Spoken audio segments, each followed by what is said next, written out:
Welcome to the Get Published podcast, sponsored by Brodie Consulting Group. To get more information about our coaching, publishing, executive ghostwriting, and podcast production services, go to getpublishedpodcast.com. Hello, I am Paul Brodie, and thank you for joining us for another episode of the Get Published podcast, where we help authors get published with a proven system that works. Today, we're being joined by Kelle Grace Gaddis, author of My Myths. Kelle, welcome to the show. Thank you. It's good to be here. Are you ready to get started? Yes, I am. All right. Question number 1. What is the one piece of advice that you would give to a first-time author who is currently writing their book? I would say don't wait until your book is finished to seek support for your work. When I was working on my early poetry and fiction chapbooks, I was attending a lot of poetry and fiction readings. It's a good way to network, and networking is critical in the literary community. Networking in classes and writers groups is also good. If you're naturally outgoing, that's great. But if you're not, a writers group will at least give you a set of people that will show up at your events. So it's a good way for people to have some followers early on. And what do you feel is the hardest part about getting published? Well, I'd say sending your work out to be judged is very uncomfortable for most people. Rejection, of course, is the worst. To reduce rejection, it helps to know something about the publisher before you submit work to them. Just like people, presses, journals, magazines, and the like, they're like personalities. They like some people better than others. They like some styles better than others. So if you read a lot of journals, magazines, or connect with people that, they're publishing presses that will publish a book, but they might also have a journal or a magazine. If you know the type of work they're looking for, you're more likely to align with the right group for you. And with your book, did you go through the traditional route, or did you publish it yourself? No, actually, I met a publisher at an event, and she liked my reading. I was just reading, at an open mic, actually. And Yellow Chair Review published my first book. But granted, I did not know enough about that publisher before I just said, yes, I'd love you to publish my book. It helps also if you take some time, do the background research, like I'm doing for my second book. I mean, granted, I sold over 700 copies of My Myths in the end, which is good for a poetry book, but it was a single run, and that press doesn't do multiple runs. So right now, as I'm gearing to publish my second book, it's called An Uncertain Light. I'm fortunate to have two much more established small presses, people that I believe in that, I believe will really help support my work so that I'm not doing all the legwork myself. And which companies are those, if you don't mind me asking? I don't know which one I'm going to pick, so I don't want to say their names and then have one of them be the one known that I rejected. So, Fair enough. People in the small press world would know both of them. That's fine. Well, let's talk about marketing. So please share a marketing strategy that you have used in your book launch that worked well. Well, I'd have to say, again, networking is good in person, but social media was extremely helpful to me. I was a fairly unknown writer when my first book came out, but I'm an open book on Facebook, and a lot of people are very tentative on Facebook. That's definitely not me. I managed to have over 100 people show up at my very first reading at Hugo House, which if you go to literary readings, that's a lot of people. And many of those people purchased my book, and it was all because I took the time to get to know a lot of these people, their interests, what they like to read. I know it's time-consuming, but I dedicate about an hour and a half every morning and sometimes 30, 40 minutes or so before I fall asleep on social media, and it really helped get a lot of people out to my readings. Also, through networking via social media, I met former Poets Laureate Tammy Robacker and Jane L. Carmen, both of whom invited me to read through Facebook. And they introduced me to new audiences. So I can't undervalue networking, especially through social media. So with getting those 100 people for your book reading, all of those came from Facebook? Well, it was a combination of about half of them came from Facebook, maybe a little more than half. The rest were because I was going to a lot of poetry and fiction readings, other people's readings, and I would talk to people in the audience, tell them I had an event coming up. But otherwise, yes, I would advertise and I would talk to people individually, not just, this is my reading, I hope you happen to read this. No, I would talk to individuals. If people don't ask you, people basically don't engage with you. But if you write to one person and say, hey, I see you have a reading, I think I can probably make your reading if you're interested in do you have any interest in attending mine? It just is, there's a community element to this where the more people you can get to hear your work, the more likely they're going to buy your book because they'll already have an investment in you. Absolutely, having that skin in the game. Let me ask you in regards to Facebook. So were these people that you were friends with, or were they in like a specific group or fan page? How were you making those connections initially? Oh yeah.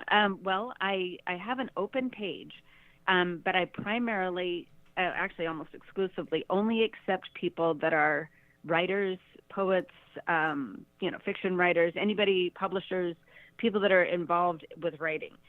So my Facebook page is in a way a work page because I want to communicate with writers. Every now and then you'll get some difficult personalities, but I don't want to spend my time on Facebook arguing about politics. What I want to do is talk about writing and building careers, and I support others and they support me, that sort of thing. So it's basically just with an open page, people start sending you friend requests when they see that you have something in common.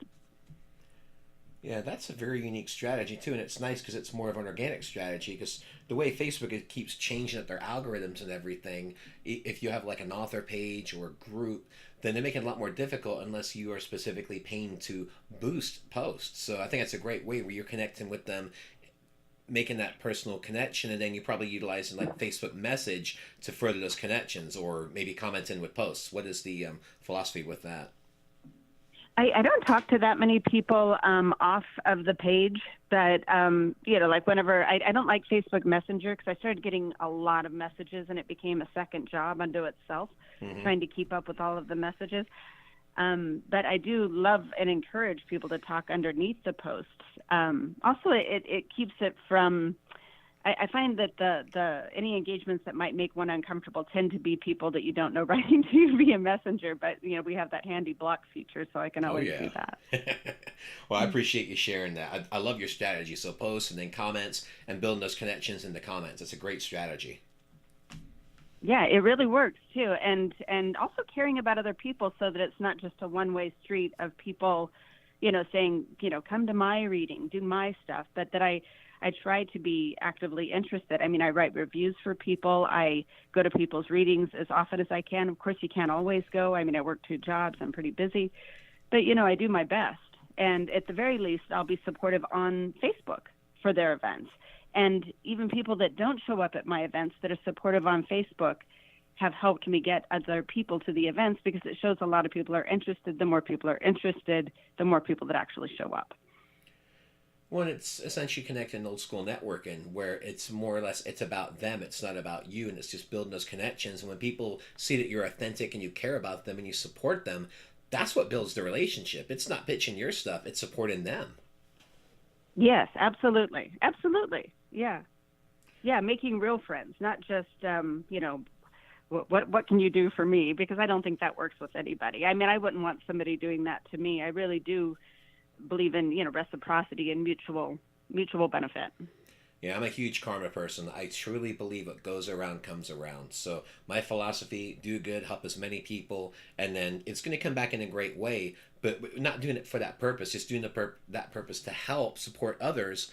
But it always comes back in a great way, and I wish more people would see that, because especially with networking, it doesn't have to be about someone pitching their own stuff. It's just getting to know them and building those relationships. I mean, that's for anywhere, Facebook, in person, wherever you're going to be with that.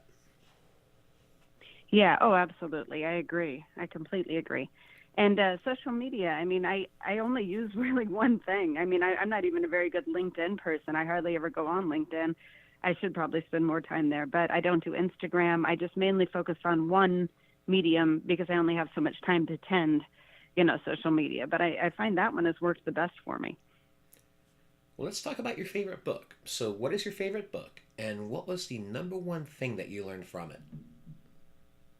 Oh, wow. I love books. But I would say that since we're discussing poetry, I'd say that my favorite is Maggie Nelson's Bluets. It taught me the value of a strong theme and how it can leave a lasting impression. When I think of Nelson's Bluets, it's loss well written. And when reading it, I could feel her loss. It felt like a pain that would never end. Her sorrow compounds with each page. She gets bluer and more blue. She writes of a very pervasive sadness, which I could relate to at the time because I had suffered a lot of loss. My own book deals with loss. I wrote my myths because I lost my fiance in a motorcycle accident, and many years later, I lost sort of my peace of mind. I'm an avid meditator, but I went through a very unpleasant MFA experience, some MFAs are great, but they're also very competitive. So I was sort of thinking about loss and disappointment and pain for years, and I related to Bluets when I read it, and it eventually really influenced my myths. But my myths transcends the grief. I think, it's true also of Bluets, Maggie Nelson's work, that hers transcends it. It's just only on the very last page. Mine starts about a little closer to the end, not so far to the end, of the book, where, eventually you lose the loss. That's the point of my myths, is that even through great trials, you can overcome. And I loved that about her book, and it definitely made an impression on my work. And for a final question, what is your favorite quote and why? Oh, I loved this question. My favorite quote is by Lewis Carroll from Alice in Wonderland. There is no going back to yesterday because I was a different person then.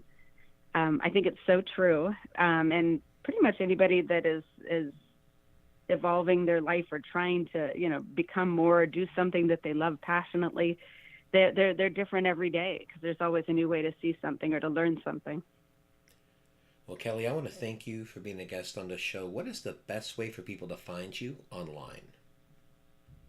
Well, I am on LinkedIn, but that is definitely not the best way. I encourage people to join my Facebook page. It's Kelle Grace Gaddis, Kelle Grace Gaddis. And I love to talk to people there, and I look forward to talking to more people. Well, Kelly, I want to thank you once again for being on the show, and I wish you all the best in your author journey ahead. Thank you. Thank you very much. Thanks again for joining us today. To learn more about how you can be featured in our brand new Get Published business book, go to getpublishedpodcast.com.